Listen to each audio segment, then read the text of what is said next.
Rajendra detail చూస్తే ఆంధ్రప్రదేశ్లో ఏ ప్రభుత్వం వస్తుంది, ఏ పార్టీకి ఎన్ని సీట్లు వస్తాయి, జనసేన చీఫ్ ఎంత మెజారిటీతో గెలుస్తాడు, కుప్పంలో చంద్రబాబు మెజారిటీ ఎంత, సీఎం జగన్ మెజారిటీ గతసారి కంటే పెరుగుతుందా లేదా, ఈ అంశాలపై ప్రధానంగా బెట్టింగ్ జరుగుతుంది.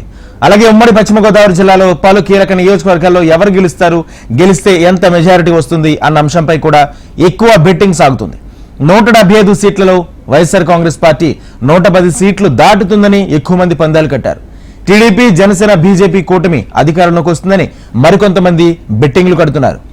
వైఎస్ఆర్సీపీకి 120 సీట్లు వస్తాయని ఒక వర్గం, రావని మరొక వర్గం, జగన్ కు 60 సీట్లు మించవని ఒక వర్గం బెట్టింగ్ కడుతుంది.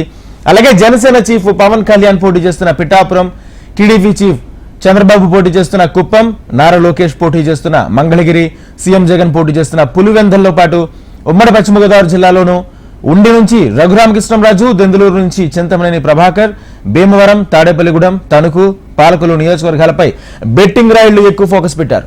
వీటితో పాటు మరికొన్ని నియోజకవర్గాల స్థాయిలో అభ్యర్థులు గెలుపోవడంపై పందాలు కాస్తున్నారు.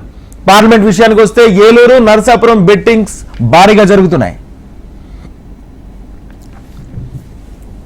ఇక పశ్చిమ గోదావరి జిల్లాలో 7 నియోజకవర్గాలు, ఒక పార్లమెంట్ స్థానం ఉంది. జిల్లాలో కీలకంగా జిల్లా కేంద్రమైన భీమవరం నియోజకవర్గంపై భారీ స్థాయిలో పందాలు సాగుతున్నాయి. దీనికి కారణం గతంలో జనసేన అధినేత పవన్ కళ్యాణ్ భీమవరం నుంచి పోటీ చేసి ఓటమి చెందడం.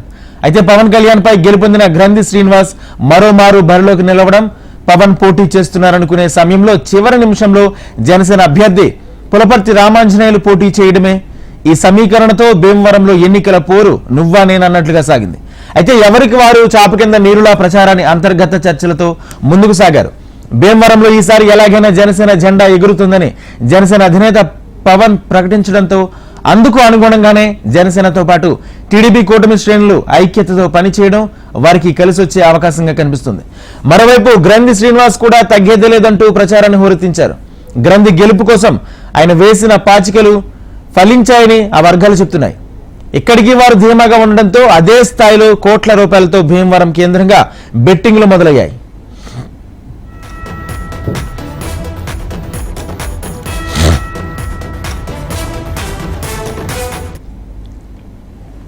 ఒక్క భీమవరం, నరసాపురం పార్లమెంట్ స్థానంతో పాటు ఉండి, పాలకొల్లు, నరసాపురం, తణుకు, తాడేపల్లిగూడెం, ఆచంట నియోజకవర్గాల గెలుపులపైన బెట్టింగ్లు కొనసాగుతున్నాయి. ఎన్నికల అభ్యర్థుల గెలుపుతో పాటు తమ పార్టీ ఎన్ని స్థానాలు గెలుస్తుందని దానిపై కూడా జోరుగా బెట్టింగ్లు సాగుతున్నాయి. భీమవరం, తాడేపల్లిగూడెం, తణుకు, పాలకులు వంటి కీలక ప్రాంతాల్లో కొందరు పందెం రాయుళ్లు ఆస్తులను కూడా పందానికి కాస్తున్నారు. ఇందుకు సంబంధించి చర్చలు జోరుగా సాగుతున్నాయి. పందెంకు సంబంధించిన వివరాలు బాండ్ పేపర్ రూపంలో మధ్యవర్తుల బెట్టింగ్ అక్షర రూపంలో ఇస్తున్నారు. ఈ బెట్టింగ్లకు మధ్యవర్తులుగా ఉండే వ్యక్తులు కూడా కమిషన్ తీసుకునే విధంగా పందాలను ప్రోత్సహిస్తున్నారు. ఇక వందల నుంచి వేల స్థాయి దాటి కోట్ల రూపాయల దందా సాగుతుందనే చర్చలు వినిపిస్తున్నాయి. సాధారణ కార్యకర్త స్థాయి నుంచి నాయకుల వరకు ఈ బెట్టింగ్లలో పాల్పంచుకుంటున్నారు. చిన్న చితగా వ్యక్తులతో పాటు వివిధ సంస్థల ఉద్యోగుల మధ్య, స్నేహితుల మధ్య స్నేహపూర్వక బెట్టింగ్లు జరుగుతుండగా ఆరితేరిన ముఠాలు మాత్రం ప్రణాళికాబద్ధంగా తమ కార్యకలాపాలను నిర్వహిస్తున్నారు. ఈ వ్యవహారంలో సామాన్యులు, మధ్యతరగతి వర్గాలు నష్టపోతున్న ఘటనలే ఎక్కువగా ఉంటున్నాయి. అయితే పందెంకు సంబంధించిన వివరాలు బాండ్ పేపర్ రూపంలో మధ్యవర్తులు బెట్టింగ్ అక్షర రూపంలో ఇస్తున్నారు. ఈ బెట్టింగ్లకు మధ్యవర్తులుగా ఉండే వ్యక్తులు కూడా కమిషన్ తీసుకునే విధంగా పందాలను ప్రోత్సహిస్తున్నారు. ఎన్నికల ఫలితాలు జూన్ 4వ తేదీన ఉండడంతో ఇంకా మరిన్ని బెట్టింగ్లు పెరిగే అవకాశం ఉందని భావిస్తున్నారు.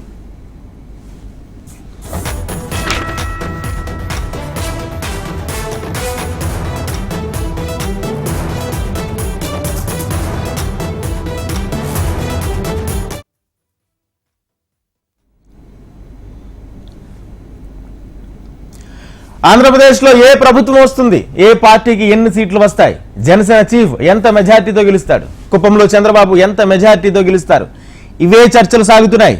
ఎన్నికల పోలింగ్ పూర్తయిన దగ్గర నుంచి కూడా బెట్టింగ్ రాయిళ్లు జోరందుకున్నారు. ప్రతి నియోజకవర్గంలోనూ బెట్టింగ్ ఊపందుకుంది. వందల వేల నుంచి లక్షల కోట్ల రూపాయల వరకు బెట్టింగ్ కొనసాగుతుంది. ఇదే అంశానికి సంబంధించి పూర్తి సమాచారం మా ప్రతినిధి పవన్ అందిస్తారు.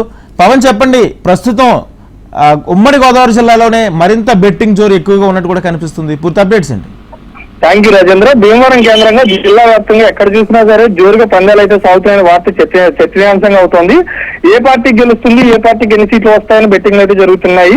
అయితే వీరంటికి కూడా భీమవరమే కేంద్రంగా ఉంది జిల్లా మొత్తంలో కూడా. అదేవిధంగా పశ్చిమ గోదావరి జిల్లా వ్యాప్తంగా భీమవరం, ఉండి, ఆచంట, తణుకు, తాడేపల్లిగూడెం ఈ నియోజకవర్గాల్లో ఏ పార్టీ అభ్యర్థి గెలుస్తారు, ఎవరికి ఎన్ని సీట్లు వస్తాయి అనే దాని మీద అయితే బెట్టింగ్లు అయితే జోరుగా సాగుతున్నాయి రాజేంద్ర. అయితే ఈ బెట్టింగ్ 100 స్థాయి, 1000 స్థాయి దాకా జరిగేది మొన్నటి వరకు. అయితే ఇప్పుడు ఉత్కంఠ పెరిగిపోతుంది. కోట్ల రూపాయలు బెట్టింగ్ దందా సాగుతుందని చర్చలు వినిపిస్తున్నాయి. సాధారణ కార్యకర్తల దగ్గర నుంచి నాయకుల వరకు కూడా ఈ బెట్టింగ్లు అయితే పాల్గొంటున్నారు.